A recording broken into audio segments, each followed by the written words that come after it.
about the Norton theorem, but before that, I'll just like to talk a bit about Thevenin's theorem. Okay, the problem that we have talked about the other day. So I'll go a bit slow. Just have a look at this circuit. This was the problem. Okay, and then the question is, you have to first find out what is Thevenin voltage across AB.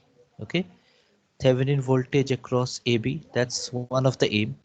And you know, I told you the other day that this 17 ohm resistance, which is mentioned here, is basically a variable resistance.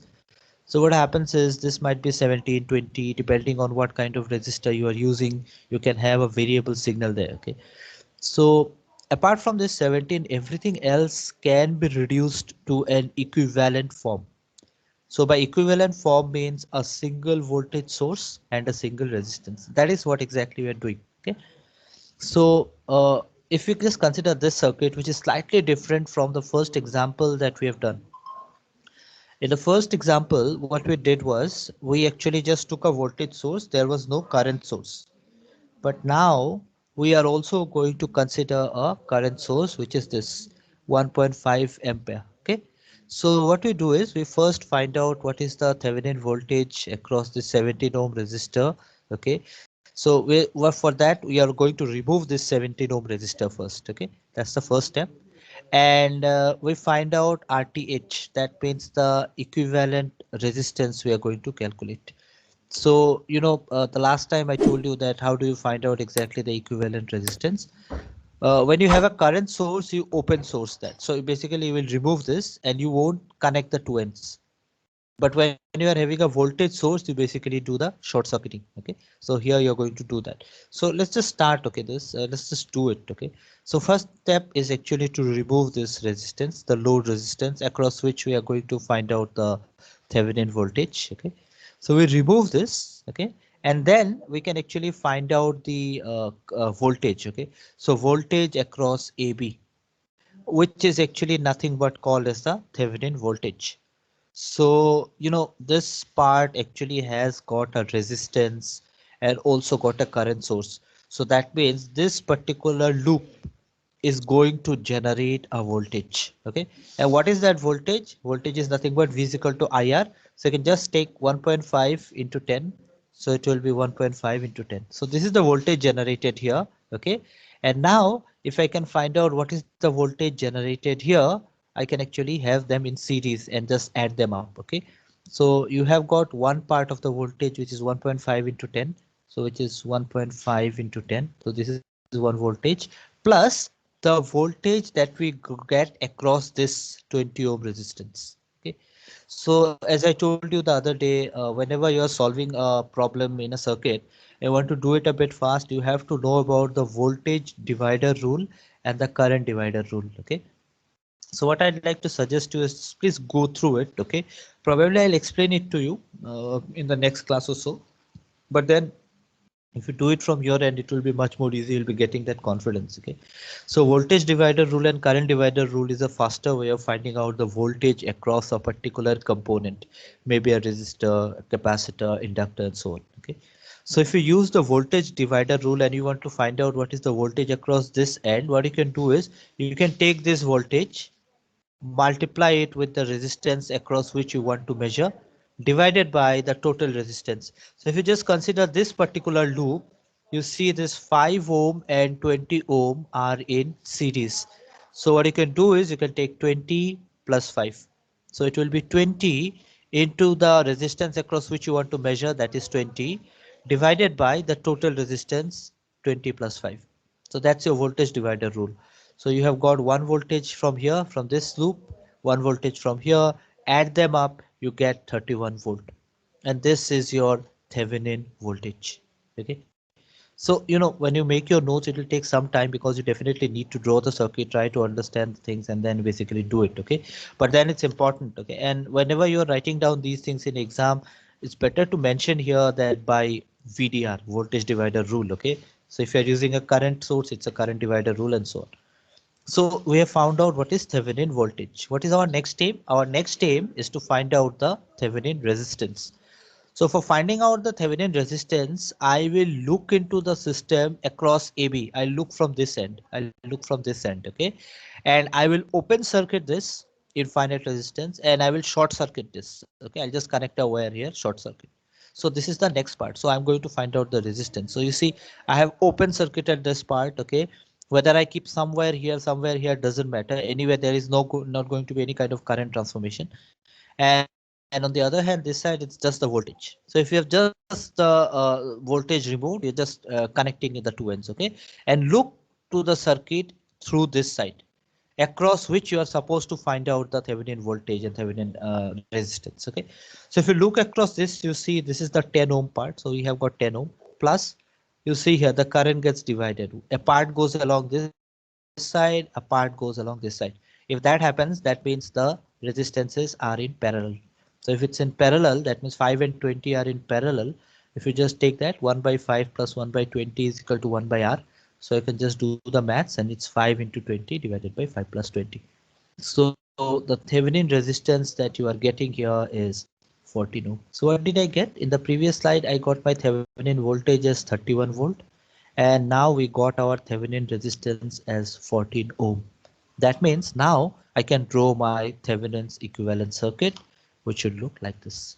So this is the Thevenin equivalent circuit, 31 volt, 14 ohm, and then I can of course connect my load resistance. But then it depends on what kind of question is being asked. If the question is just draw the Thevenin equivalent circuit, you do your calculation, you do it and stop here. Okay. But then if the question is asked that what is the voltage drop across AB when the load resistance is connected, you have to go a step further. Okay. You can actually do it directly. Okay. So I hope this part is not very complicated because I think these things you already know.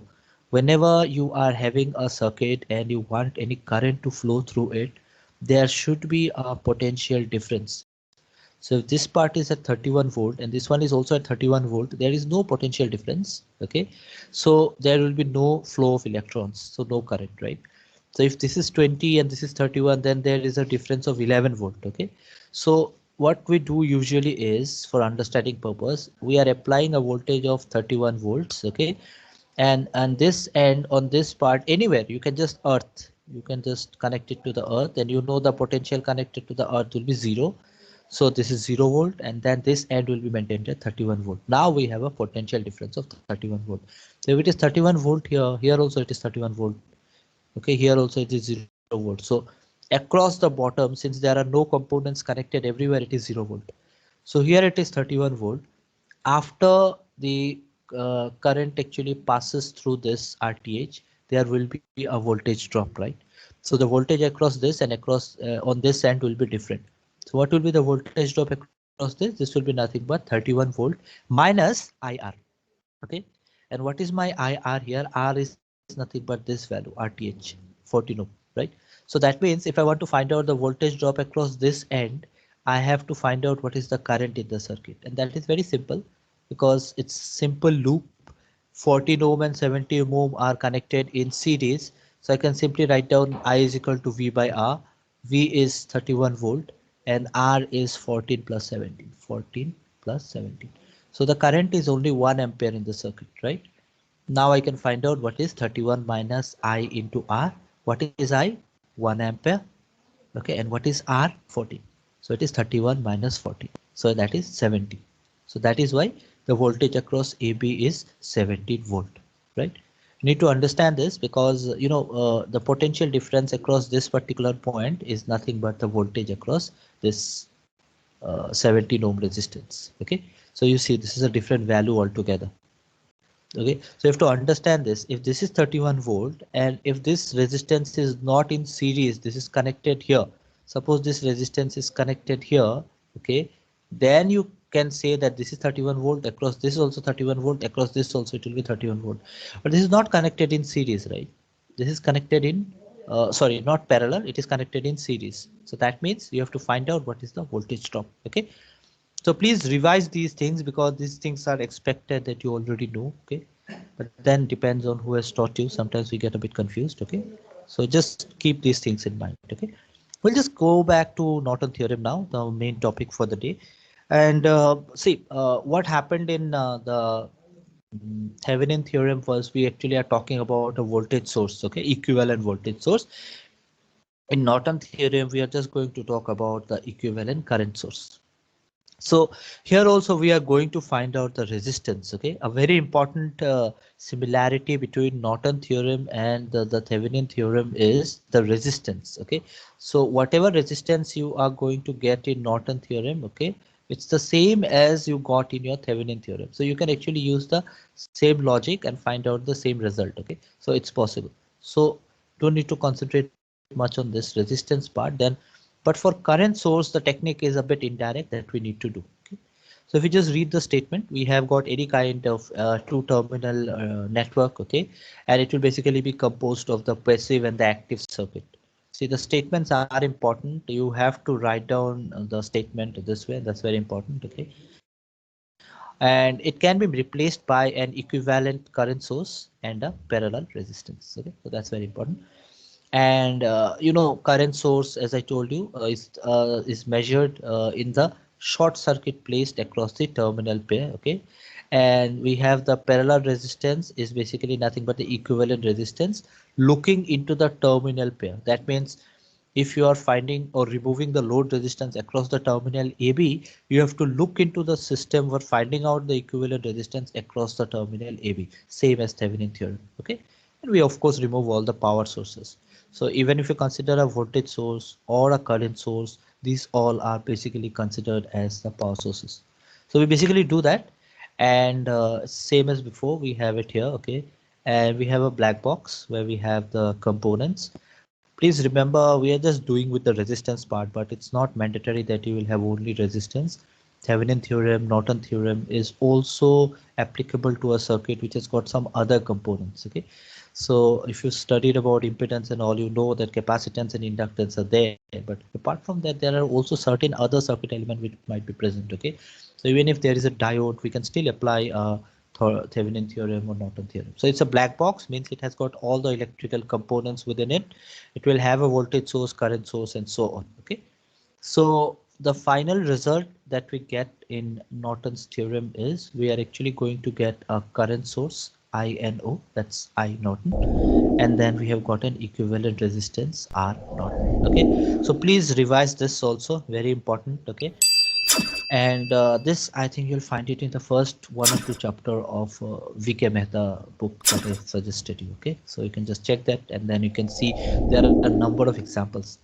As far as your exam is concerned, I might ask you a question which might be an example taken from that book itself, because that is the book that I follow. Okay, so I'm not going to lie to you. I'm just going to tell you what is the source that I might take. Okay, so please follow those examples. I think easy for you. So what are the steps to actually find out the Norton equivalent circuit? And it's something which is similar to what we do for Thevenin theorem. So it's same. We first short the load resistor, just remove it, okay? And then we calculate and measure the short circuit current, and that will be nothing but the Norton current. I've taken an example to show it to you. It will be easy. And then we basically take open current source. Okay, the current source is being opened and the voltage source is being short. Okay, and we open the load resistor. We just remove the load resistor. Okay, and then we do our calculation of the resistance. And then if the question is that you have to find out what is the current across the load resistor, you just connect the load resistor and do your calculation in a simple way. Okay, so this is something which you're going to do now. So the next slide is the circuit that I'm going to consider to do this calculation. Okay, and just please have a look at it carefully. Okay, so the question might be something like this. Okay, and this is a very common kind of question. And let me tell you, if you're going for your entrance exams and all, these questions are also very common. Okay, and you are supposed to do it fast, not supposed to waste much time. And for doing it fast, I think two of the most important rules or technique that you should know is the current divider rule and the voltage divider rule. That's why I'm just emphasizing that again and again. Okay. So what does the question say? The question says that find the Norton equivalent circuit. You have to find out the Norton equivalent circuit. That's always the first step in any kind of network theorem. Okay, to the left of the terminal AB, whether it is mentioned or not, you really understand it because the terminals would be mentioned here. Okay, for the network shown below. Okay, and you have to connect the Norton equivalent circuit to the load. So this is your load, 50 ohm is your load. You have to connect it to the load, okay, and find the current in the 50 ohm resistor. Okay. So it's not mandatory that this will be written as this. This might be just written as R, okay, or it might be written as just RL. You have to find out the general result, and then this might be a variable value. So they might tell you find out across 50 ohm, 40 ohm, 30 ohm, and so on. Okay, so this is exactly what you get the question like. So this is basically the circuit, and you can actually try to find this out. Okay, so this looks slightly complicated. Okay, and then this I will give it to you as a homework. Okay, you can just keep a screenshot of this because this is important. Okay, this might be an example that I might ask you in your exam also. Okay, but then in order to explain this, I will take up this particular circuit. Okay, so here I don't have a current source. Okay, so here the only difference is I basically have a current source. Okay, I've just kept it slightly more complicated for you to work on it. Okay, so here you are basically going to just open circuit it. You are just going to remove it, not going to connect it, and then you are going to do your calculation. Okay. So when you just remove it, you know that there is no current division here. The current will directly flow across this because current cannot flow across this when this is not there, if it is not connected, because it doesn't have an easy part to flow. Okay. It is having infinite resistance. So if it has got infinite resistance, the current is not going to flow. So you can just simply ignore this part. Okay. So that can be done, okay, when you are actually calculating the equivalent current. So it is something which is similar to this only now, okay. So we basically have a 12-volt battery connected DC power supply, okay, and we have got a load resistance of RL 1.5 ohm. So this is the question that might be given. This would be the circuit which is given. So this is the first circuit, okay, that we have. The first step is actually to remove RL. So this RL is removed and we have done the short circuiting. Okay, so we've done the short circuiting. So this is the second circuit that we have. Okay, so this is the second circuit. Once we short circuit, we can actually find out what is the equivalent resistance. Please note this is slightly different from Thevenin theorem. Okay, because we are not removing the voltage source as of now. Why? Because we want to find out the current first, and then only we can remove the source. But we don't know what is the current in the circuit because we have got a voltage and we have got some resistances. So first we have to find out what is the equivalent resistance here, take the voltage into consideration, and then find out the current. So please try to understand this. It's Norton theorem. We are going to find out the current. So for that, we can start from this end. Current flows across this direction. So it goes here. So it's I, let's say, okay. And then this I, after it comes at this particular junction, which is basically nothing but a principal node, it gets divided into two parts. It goes here and it goes here. So that means this 2 ohm resistance is in parallel with 3 ohm and 6 ohm. So this 2 ohm resistance is in parallel with 6 ohm and 3 ohm. Okay, so if we just do this, it will be 2 ohm plus, and I'll just do it directly, 3 into 6 divided by 3 plus 6. Okay, please have a good practice, very important. Okay, and then I can say what is the total resistance. So if you just do the totaling here, okay, you're just going to get RT as nothing but 4 ohm. Okay, so 4 ohm is your total resistance, and if you have the total resistance, you can definitely find out what is the current. Okay, so that's very important. This is not IT, this is RT. Sorry for the mistake here. Okay, this is RT. So we have got 4 ohm as the resistance. Now the equivalent resistance is 4 ohm, right? The equivalent resistance is 4 ohm, which we have found out. So this is RT. Now we can actually find out what is the current. So if you want to find out the current, we have got V divided by R. V is equal to IR. So this current that we are going to find out is I, which is nothing but V by R. What is V? 12 volt. What is R? 4 ohm, the total resistance. So it is 12 divided by 4, which is 3 ampere. Okay. So this is the current in the circuit. Okay. But then this is not the Norton current. Why? Because this is the total current in the circuit, which I know. The Norton current is the current across AB.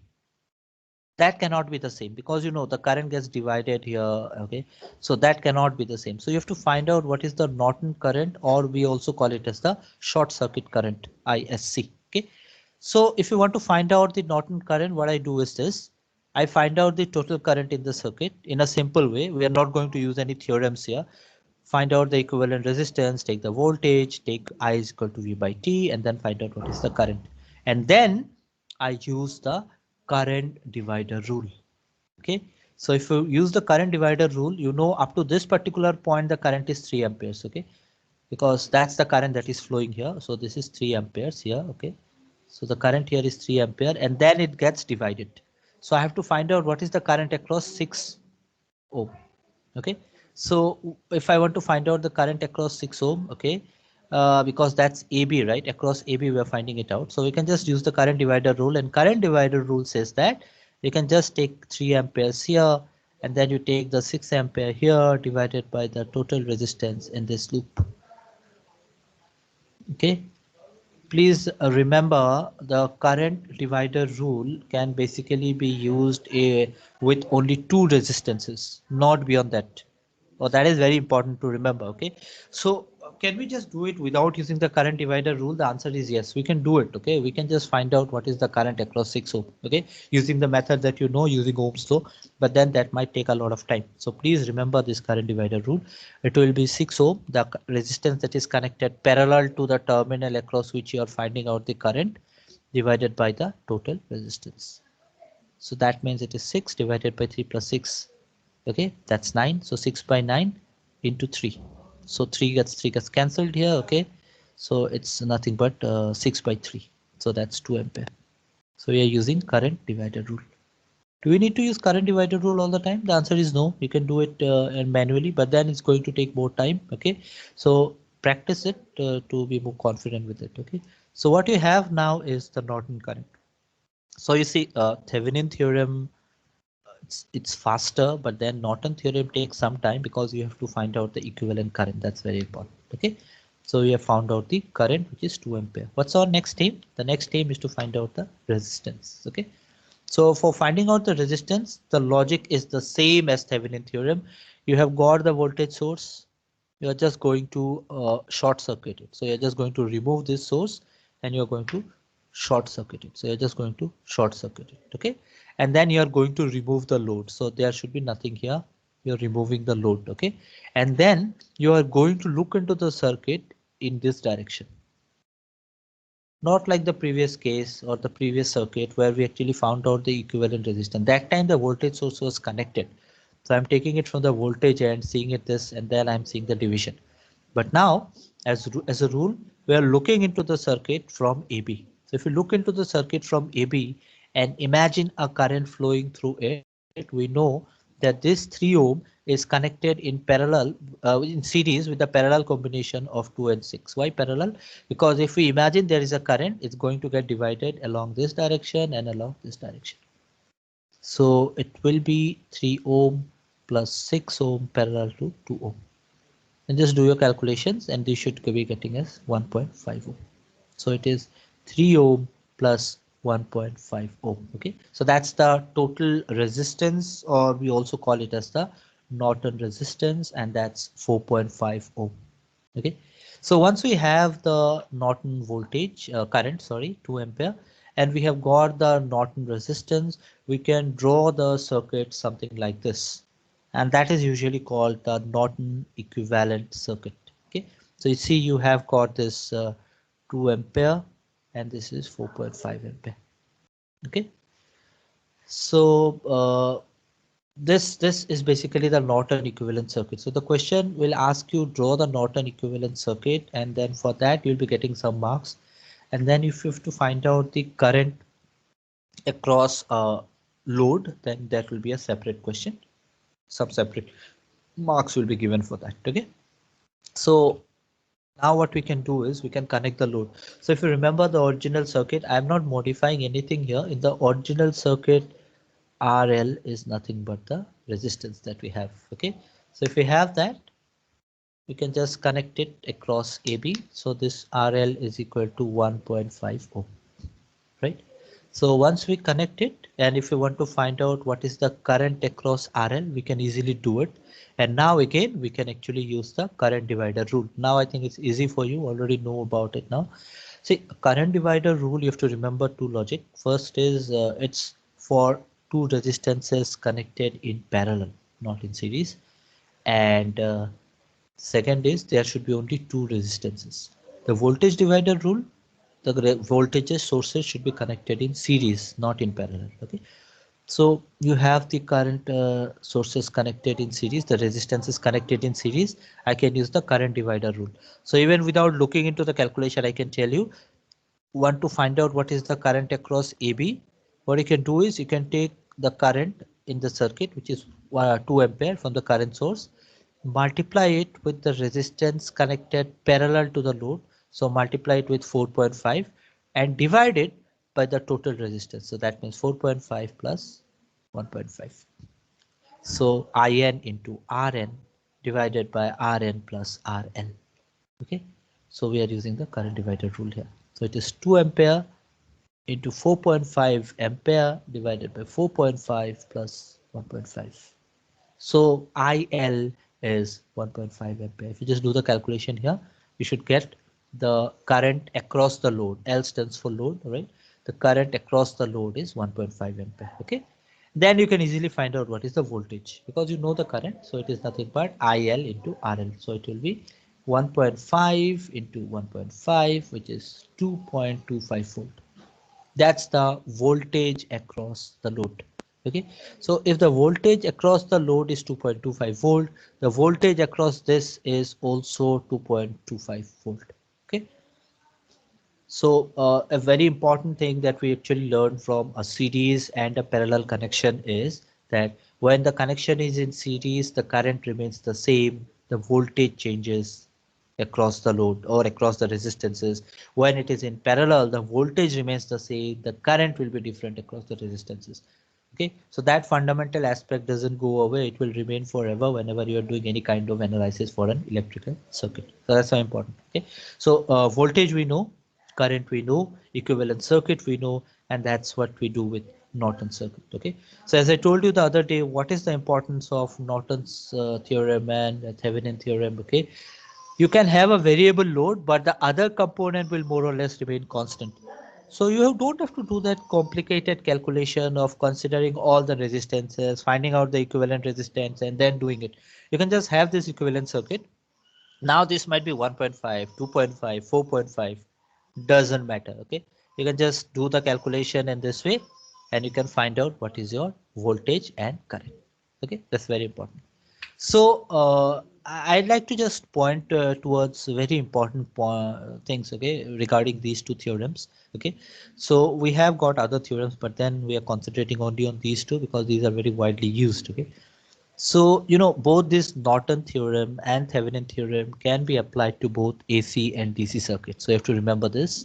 Can have an AC circuit or a DC circuit, doesn't make a difference. You can use it, okay? And it can have different components. It might have a resistor, inductor, capacitor. There are some material which are called the Warburg constants, okay? Those kind of component might also be there. So etc. means that it might have a diode and so on. Everywhere you can use a Norton theorem and a Thevenin theorem. Both are applicable, okay? And then as I told you at the beginning, this might be an objective question in entrance exam, or even I might ask you when I take a quiz. The Thevenin resistance is the same as Norton resistance. There is no difference. That's the same way that you do it, okay? But then whenever you are doing the calculations, you can actually connect Thevenin theorem and Norton theorem. So suppose you have the Norton current and the Norton resistance. Can you find out the Thevenin voltage? You can find out. Okay, very simple. You can just multiply I Norton into R Norton. It will be same as Thevenin voltage. It's not going to change. So you can take the circuits, you do it, and you find that you get the same result. Okay. In fact, the Thevenin Norton current can be found out from a Thevenin's equivalent circuit. So if you have a Thevenin equivalent circuit, you've got the Thevenin voltage and the Thevenin resistance. You can find out what is the Norton current by just multiplying E by R. And then if you do it separately, you will see that that is the same Norton current. So what kind of question I might ask? I might ask you that find out the Thevenin equivalent resistance and the Norton current and show that both of them actually tally, okay, or relate with each other. Once you find out the Thevenin's equivalent circuit, you have the Thevenin voltage, Thevenin resistance, and then you can divide one by the other. You find out what is the Norton current.